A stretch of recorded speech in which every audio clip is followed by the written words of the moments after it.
So we have the color page done, and I'm going to show you the benefits of having it in my system and me doing it. Flex, per. Let's analyze this, the before. We have a scale system, so you can see how the colors relate to one another based off this numbering scale. The alpha transparencies don't have that, and then the brand is just there. If I need to find out any information about the hex value or the token, I need to click on it and find out more. So let's look at mine. Number one, the reason why I have a little grid in the background is because you can automatically move it and it snaps to the grid, and it's 39.5 spacing with a 0.5, so each grid is exactly 40 pixels.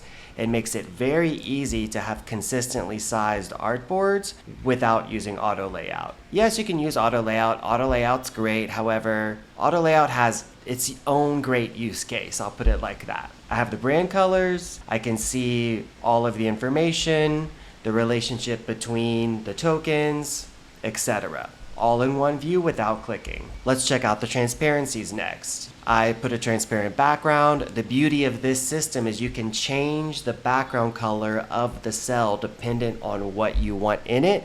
So in the future, you can have light mode and dark mode all on one artboard, saving space and providing better visual context because you don't have to look between two artboards or move the components. I'll go ahead and give my critique to GitLab. I'd love to work for you, so this isn't anything, bad. So in our transparencies, we have alpha, which is based off of 0, 0, 0, and 0%. We have alpha dark, and then we have alpha black.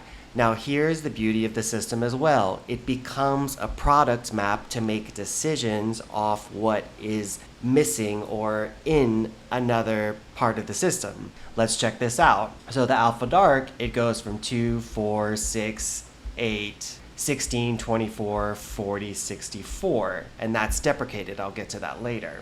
But the alpha light goes from 16, 24 to 36. So the relationship that the original artboard sets up, how one being on top of the other is the same value, is not necessarily easily represented here. Because if you would put two white spaces there, it wouldn't make any sense to have like a third white space because you wouldn't be able to tell what was white, blank, and then what was a transparency. So here comes the beauty of the system. I can look at the transparencies and I can see that there's no 0 for alpha dark and alpha light. I can see the base values are different, and if that's okay, that's okay. My job isn't to make decisions as a production designer. My job is to organize the information in the most accessible, easy way, pinky up, in order to present it to my team so they can make the decisions, and then I could disseminate the changes amongst the team and be like, hey everybody, here's the new stuff. For the alpha light right here, I used middle gray, 808080. It can be put on something more realistic, an image color, but you can easily see that the 36 space doesn't exist in alpha dark, and then a decision could be made around that and noted inside of the documentation. For the deprecation item, here's what I would do.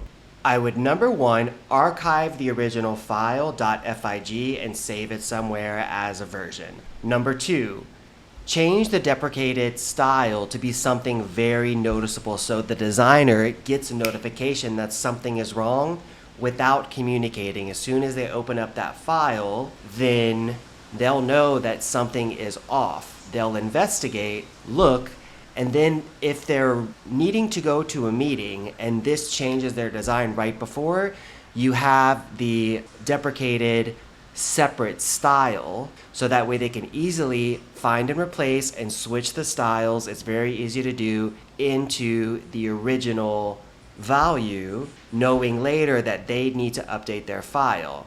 And in the next version, then these would be totally deleted and archived. That's how you can make sure to communicate deprecations amongst your team super easily, but without putting them in a bind. And then looking into the dark red and light red themes, I would bring this up to the designers and engineering team. The color token here says color theme red and then color theme light red. I would suggest for consistency that it say color theme dark red, color theme light red, or rename the theme to red to match the color token. Also, With the data visualization color tokens, there's a little bit of a different format. So I would put that format inside of the name like this, or rename the structure otherwise to be consistent. That way in engineering, when they're going through their muscle memory, they don't have to think and change systems. I do think it'd be cool to perhaps do a version like this. That way it's even bigger. But what I would do, because I'm not the end user, I would A/B test it, see what the team likes, and go from there. So, what do you think about this? I think this system works really well, and I'm going to show you how it works with components and more tricks going forward to show my Figma work. How do I know all this stuff? I was taught by very talented people, and I had a very unique experience at Messenger Meta, helping them transition from Sketch to Figma, and the amount of engineers and designers provided every single use case and everything that can go wrong with managing a large system.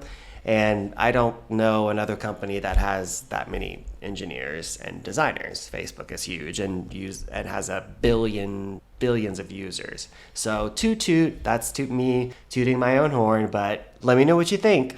Thanks.